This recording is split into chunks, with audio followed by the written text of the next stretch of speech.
Alright guys, I showed you the OnePlus Nord CE last week and I promised you that we'll be doing a review of this phone very soon. So here I am. We have had this smartphone for almost 14 days now. For the first 1 week, one of my colleagues was using it and he has already penned down his thoughts on India Today Tech website. So if you like reading, you can check out the OnePlus Nord CE review on our website there. And for the past 7 days or so, I've been using this phone and I have slightly different opinion about it. So what I'm gonna do is I'm gonna put together those thoughts here in this video. You're watching India Today Tech. I am Manas Tiwari and this is our review of the OnePlus Nord CE.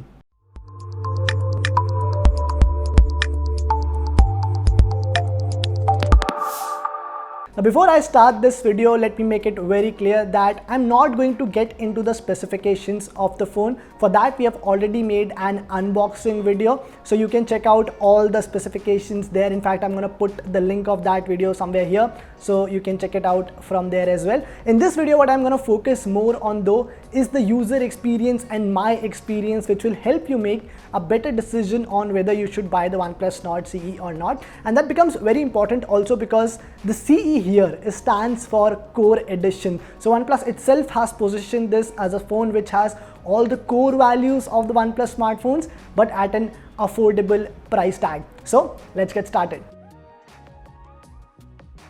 Let's start with the design, and the first thing that I noticed, and I think all of you can also clearly see here, is that this phone looks very similar to the original OnePlus Nord which was launched last year. And very honestly, you don't even have to be a tech expert to see it. The camera module, the back panel, everything is very similar to the original Nord. Now what the color variant that I have here is this blue color variant, and which looks pretty good. In fact, if you tilt it on the sides, you can also see a purple sort of shade, which also gives it a nice sort of finish. The back here is still plastic. Now I am not one of those who have a problem with the plastic back or who usually get into this plastic versus glass finish. This one is pretty decent, but I have to admit the fact that this plastic back sort of takes away the premiumness from the OnePlus Nord CE, which you can clearly feel on the Mi 11 Lite, which comes with a glass back. Now otherwise the phone weighs 170 grams, which is quite light in this segment and also by the current standard of smartphones. It is 7.9 mm thick, which makes it one of the most slimmest smartphones from OnePlus in the recent times. But the moment I compare it to the Mi 11 Lite, which comes at 6.8 mm thickness, then the 7.9 mm does not sound like that much of a selling point as well. But beyond the numbers, if I just simply talk about my experience, this phone is quite compact. It's not that heavy. It's in fact very lightweight, which makes it very good for your daily usage as well. Now I'm going to talk about a couple of things that OnePlus has done differently here or skipped, and I'm not very particularly happy about it. The first one has to be the alert slider. Now I have been one of the early OnePlus customers. I've seen the brand grow, and the alert slider on OnePlus smartphones has always been a big feature for me. I have been using it very frequently. You can basically easily swap between different profiles. You can put your phone on silent or on vibration mode by just using that slider. But on this OnePlus Nord CE, that alert slider is not there, and it's kind of confusing and baffling as well, given that OnePlus is calling it its Core Edition and one of your core features which has made you so popular has gone missing. Another thing which is not there is any sort of IP rating, which means that you have no protection at all against water or dust, and that makes this phone sort of exposes it to a lot of damage as well.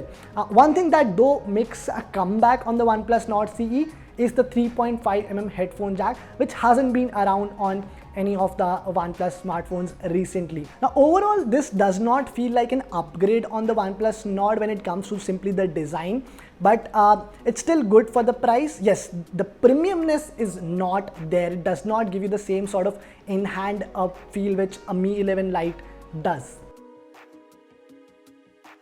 Now I particularly like how OnePlus has done things on the front. You get a 6.43-inch AMOLED display, and this is a very good size for a smartphone in this segment, or in fact I would say any segment for that matter, because we have seen some of the phones have become very tall and they're not very comfortable to use with one hand, but this one gives you a very good grip, and even the screen size is good enough for watching videos and for streaming content. You of course get a 90 Hz display here, which makes things very smooth. Anything that you watch on the screen or your normal scrolling is quite smooth and buttery. There are two different modes. You can choose between 90 Hz or 60 Hz in the display. If you want to save a battery on the phone, you can obviously switch to the 60 Hz display mode. Now, one thing I like about this is that OnePlus has provided a wideband L1 certification on the OnePlus Nord CE, which means that you can basically stream content in the highest possible quality on any of the streaming platforms. Now this becomes very important because the iQOO Z3, which a lot of people are looking at as a direct rival to the OnePlus Nord CE, lacks that sort of support. So here, if you want to stream content, and I know a lot of us do these days on our smartphones, you are up for a treat. Now otherwise also I found the display quite good. It is quite bright even if you use it indoors or outdoors. Typing is kind of fun, the haptic feedback is really good, and switching between the apps is also very easy. Now performance is one area where I have sort of mixed opinions, and that is because OnePlus has used a Qualcomm Snapdragon 750G processor on the Nord CE, and it's a very decent processor. In fact, we have seen it on the Mi 10i earlier this year, and you get three different RAM options: 6GB, 8GB, 12GB. What I have here with me is of course the top end 12GB RAM variant, and because of which I feel this one seems more powerful or smoother as compared to the other variants. I got a decent performance when it comes to daily life. I mean, switching between apps or just replying to messages, emails was absolutely seamless. Now when it comes to gaming though, I don't think that this is the most powerful smartphone in this segment out there. Yes, you can run games as well. I played Call of Duty and all, but the gaming performance is not as good as what you can possibly get on the iQOO Z3, and that's something that you have to keep in mind. In fact, one thing that I was quick to notice is also that after about an hour of gaming, the phone was getting slightly warm as well. So OnePlus has not made this phone keeping in mind the gamers or the gaming enthusiasts, and that is something you should definitely consider before buying this phone as well. Now another thing that it has an advantage over the Mi 11 Lite, let's say, is the 5G connectivity. We know that the Mi 11 Lite does not come with a 5G support, but this one uses a 5G chipset. Now the problem is that, and I don't know how many of you are actually aware about it, but OnePlus has only given support for one 5G band on the OnePlus Nord CE. Now what happens because of that is that if India does not get that band, which I think we should, but if by any chance we don't, then this phone would be as good as a 4G smartphone. So that is again something that you need to consider. The strength though here when it comes to the performance is of course the Oxygen OS, at least for now. Now we know that OnePlus is merging Oxygen OS with Oppo's Color OS, and I don't know how the software experience is going to be 6 months later, but for now this is one of my favorite custom Android skin, and it gives a very good user experience. There are absolutely almost no pre-installed apps. Yes, you get 3-4 apps, something like Netflix or Facebook, but I think you're gonna download most of these apps anyway. And when you compare it to a phone like iQOO, where you get 15 to 20 pre-installed apps, or even Xiaomi phones which have 10 to 15 pre-installed apps, it is still quite a clean user experience that you get on the OnePlus Nord CE. And the advantage of that, of course, is that you don't get too many push notifications or ads. And for a normal user who's not that tech savvy, this should make a lot of difference in their daily life. So Oxygen OS is definitely a very strong point of OnePlus smartphones right now, including the Nord CE, and it should be one of your reasons to spend on the OnePlus Nord CE.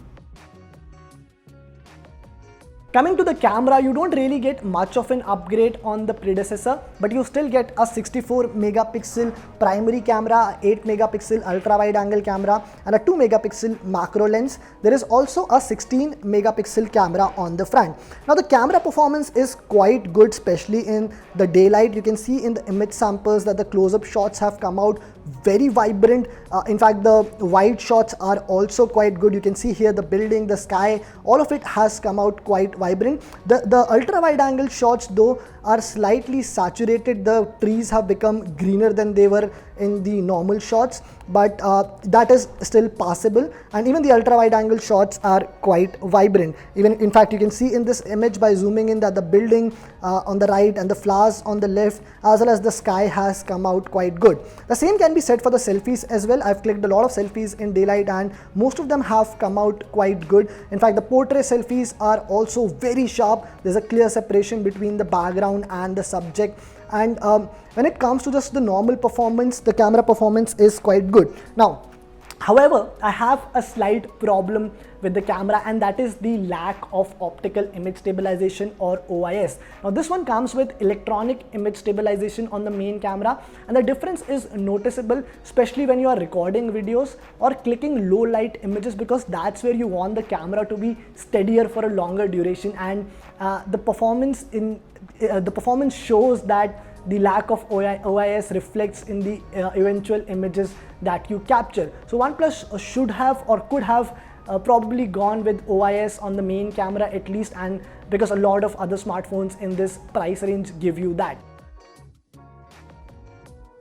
The OnePlus Nord CE comes with a 4500 mAh battery, which is an upgrade on the OnePlus Nord, and it is quite good. I've been using the phone for a week now, and mostly for receiving emails, replying to WhatsApp messages. I've also played a few games and I stream a lot of content on this phone, and still I've been able to manage about a day's battery life on the OnePlus Nord. So it's only in the late evening or at night that I have to plug in this phone on charge. Now the phone ships with Warp Charge 30T Plus, which is quite fast, and in fact you can charge the phone from 0 to 100% in almost 40 to 45 minutes, which is quite impressive as well. So battery shouldn't be a problem. In fact, it is one of the things that has really impressed me on the OnePlus Nord CE. See, there are two ways to look at the OnePlus Nord CE. If you look at as a successor to the OnePlus Nord, which it is not, you will be disappointed because there are not too many upgrades. But if you look at it as a second OnePlus smartphone, which gives you the similar sort of experience with few tweaks and upgrades, then of course it makes a lot of sense, especially at the price that it comes at, because OnePlus has somehow managed to keep it more affordable than the original Nord. This one starts at 23,000. I know some of you may complain that the base variant is not frequently available in the market, but whenever it is still selling at rupees 23,000, and that makes it a very good competitor to the Mi 11 Lite and the iQOO Z3. There are few compromises that have been made. There is no alert slider. The plastic body does not feel as premium as it should, but the Oxygen OS or the software experience that you get on this phone is unparalleled. The camera performance is also okay, and the day-to-day usage is what makes a lot of difference in your life. Now, three things we liked about this phone. The first one is Oxygen OS is an absolute treat. The software experience is something that should get you to buy this phone, and it's only after using a phone like OnePlus Nord CE you realize how painful it is to use other smartphones. Second is the value for money aspect that this one brings along. It's the most affordable OnePlus experience that you can get right now. And third is the display. The display is absolutely gorgeous. Now, three things that we did not like on this phone. The first one is the average camera performance. I wasn't really convinced with the camera, and that's largely because of the lack of optical image stabilization. Apart from that, the pictures come out really good. Second thing is the lack of alert slider.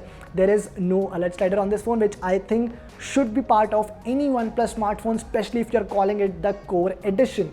Third one is the lack of premiumness. Now, I know you can't expect a phone to feel premium in this price category, but then there should be, some sort of premiumness attached to it, which I can say about the Mi 11 Lite, but not about the OnePlus Nord CE. So these are the three things that I did not like about this phone, and end-of-the-day rating for the OnePlus Nord CE is 8 out of 10. Now, if you found this video useful, please subscribe to our channel. Also tap on the bell icon so that you don't miss out on any updates from our side. And if you have any questions specifically about the OnePlus Nord CE, please put them in the comments section, and I will definitely try to address them in the coming days. Thank you for watching.